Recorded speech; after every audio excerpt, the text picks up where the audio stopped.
sederhana, pastikan bahwa lakukan kewajibanmu dan jangan banyak menuntut. Termasuk nanti mohon maaf ibu-ibu yang solehah, bapak-bapak yang soleh, hubungan suami istri. Seorang wanita itu harus aktif, inovatif di hari bebas ini. Jangan sampai seorang suami, seorang istri membiarkan suami terlantar. Ada suami, ada istri itu biasanya ogah-ogahan, mohon maaf. Ada suami kalau ngajak hubungan suami istri nggak tahu waktu. Semuanya tidak boleh itu terjadi. Suami di saat mengajak hubungan suami istri sangat pribadi, harus ada tahu waktu. Bahkan mohon maaf ini para ulama, fuqaha dan sebagainya, kami hanya menukil ilmu-ilmu para beliau-beliau. Jadi begini, jika seorang istri tidak bisa memuaskan suaminya dengan cara yang wajar, karena dia dalam keadaan haid, mungkin suaminya karena sangat soleh sehingga di luar melihat sesuatu di jalan lalu dia ingin pulang, Allah aku ingin dengan yang halal, sampai di rumah ternyata istrinya haid. Istrinya rupanya bukan istri yang cerdas, istri yang kalau lagi haid tahajud libur, mungkin sarapan libur, semuanya libur, menyenangkan suami juga libur. Oh tidak, istri dalam keadaan haid bisa menyenangkan suami dengan sepuas-puasnya asalkan jangan masuk ke wilayah tersebut. Nah, misalnya mohon maaf, jika mohon maaf ini ilmu, wahai para ibu-ibu, harus semangat. Memang kadang-kadang kalau mendapatkan head dia nggak semangat, akhirnya istri suaminya terlantar. Jika suamimu mencari kesenangan dengan tangannya sendiri, hukumnya haram. Tapi kalau seorang suami mencari kesenangan dengan tangan dan kelehaan istri, menjadi tidak haram. Ini dalam keadaan tertentu harus ada. Seorang wanita harus aktif, inovatif. Dan ini ilmu sederhana tapi sering dilupakan. Wah, libur betulan, sarapan libur, ini libur, semuanya libur, tahajud libur. Padahal kan bangun malam nggak perlu libur dong, biarpun dalam keadaan haid. Sebab untuk dikabul doanya di tengah malam tidak harus suci, haid pun sah. Sebab yang diseru oleh Allah adalah hal min mustaghfirin, mana yang minta ampun, bukan mana orang suci, tidak. Mana yang minta ampun akan diberi oleh Allah. Maka tahajud tetap berjalan. Suaminya kelihatan kok matanya segak belingan, colak-colek suami, wah ini ada apa-apa. Ya bang, ayo beresin, selesai tidur ngorok setelah itu.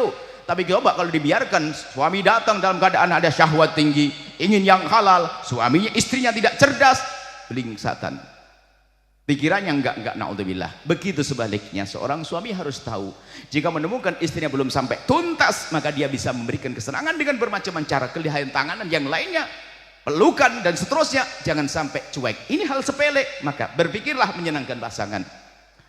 Nah, termasuk dalam hal hubungan suami istri dan sebagainya, ini teringat satu hadis Nabi, kami jadikan penutup.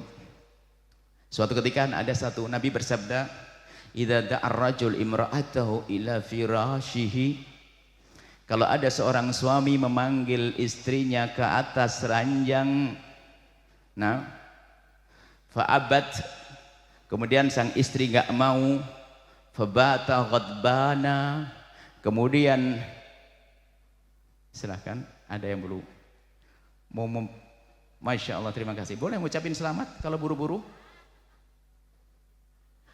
Fabata ghadban, Masya Allah, fabata ghadbana, kemudian suaminya semalam suntuk itu marah. La'natul malaikatu hatta tusbiha, malaikat akan mengutuk sampai pagi. Ini orang yang tidak ngerti keindahan, menganggap apa-apaan nih pakai malaikat, dikit-dikit malaikat, perempuan kok dikutuk terus. Subhanallah. Di saat kami menjadi guru fikih ada babnya, di saat kami menjadi guru rumah tangga ternyata kami menemukan hadis ini adalah hadis cinta, hadis indah, hadis yang paling istimewa. Coba kalau kita cermati, seorang laki-laki mengajak istrinya kemana? Bukan ke atas gunung, bukan nyebrang sungai, bukan naik pohon kelapa, tapi diajak oleh sang suami ke atas ranjang. Kemudian abad nggak mau itu sang istri.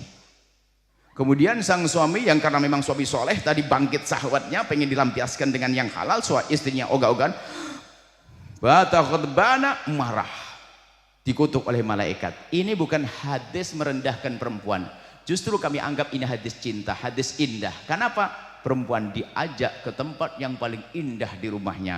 Kalau atas ranjang sudah tidak menjadi tempat indah, bermasalah itu rumah tangga. Cuman kok di situ nggak mau ogah-ogahan. Akhirnya di alam nyata ini kita mencoba melajari.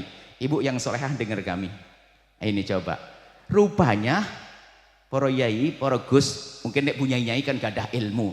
Ini yang nggak punya ilmu. Rupanya ogah-ogahan ini gayanya ibu-ibu pancenan.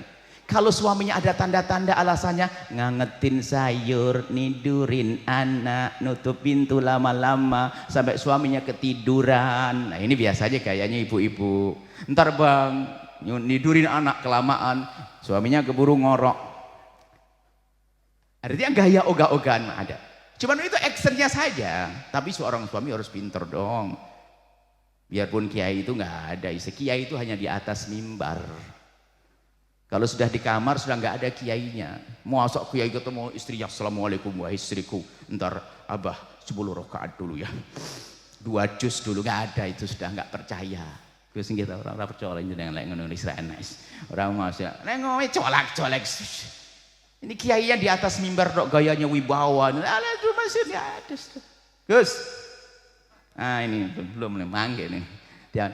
Dan indah di rumah tuh indah. Nabi di atas di medan laga dikatakan Nabi Muhammad kalau di medan laga begitu gagah seperti tidak kenal kemesraan. Tapi kalau sampai di rumah begitu mesranya seperti tidak pernah kenal peperangan. Kalau di rumah wahai para bapak yang indah, bikin yang iseng. Mungkin minta ya yang tolong buatin sambal cepet.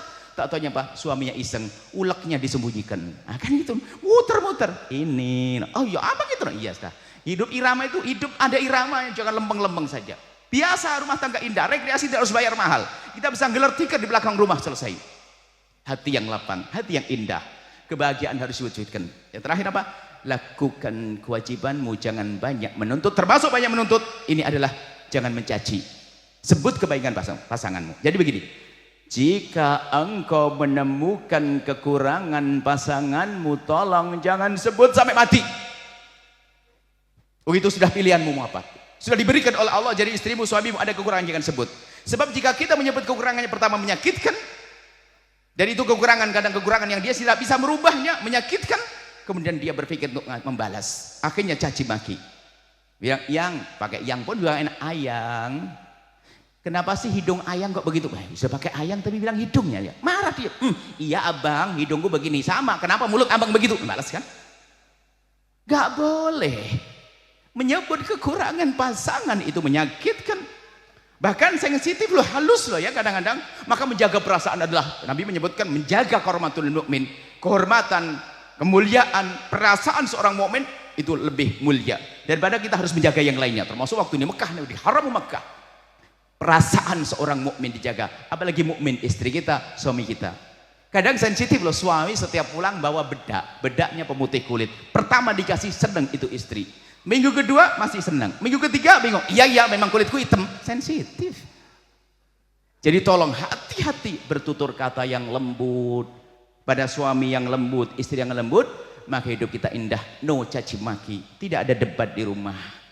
Imammu adalah Gus Reza, rakyatmu Gus Reza, Zayan adalah orang yang harus disayang. Yang satu menghormati sebagai imam, yang satu memberikan kasih sayang, maka hidup indah. Sudah tidak boleh hidup bermusuhan. Hanya orang bodoh. Kita menemukan orang berantem siang malam tapi anaknya 11. Ini gimana? Astagfirullah, nasib buruk tuh orang. Hidup harus indah. Harga mati semuanya. Jika punya permasalahan rumah tangga segera selesaikan. Indah dalam rumah tangga. Semoga Allah memberikan kebahagiaan kepada Gus Reza dan yang Zayan dan semua yang hadir bahagia dengan keturunan yang dibanggakan oleh baginda Nabi Sallallahu Alaihi Wasallam. Dan yang lainnya yang punya rumah tangga sedikit cekcok dan sebagainya tidak boleh, sebab cirinya ahli neraka, keluarga ahli neraka itu di dunia ribut dok. Hati-hati, cirinya ahli neraka nanti di ribut dok. Sebab ribut bisa ada yang dolim rumah tangga, ada dolim di atas kedoliman. Kita dolim kepada tetangga saja sebab masuk neraka, apalagi dolim kepada istri, dolim pada suami, tidak boleh. Semoga Allah menjadikan rumah tangga kita indah.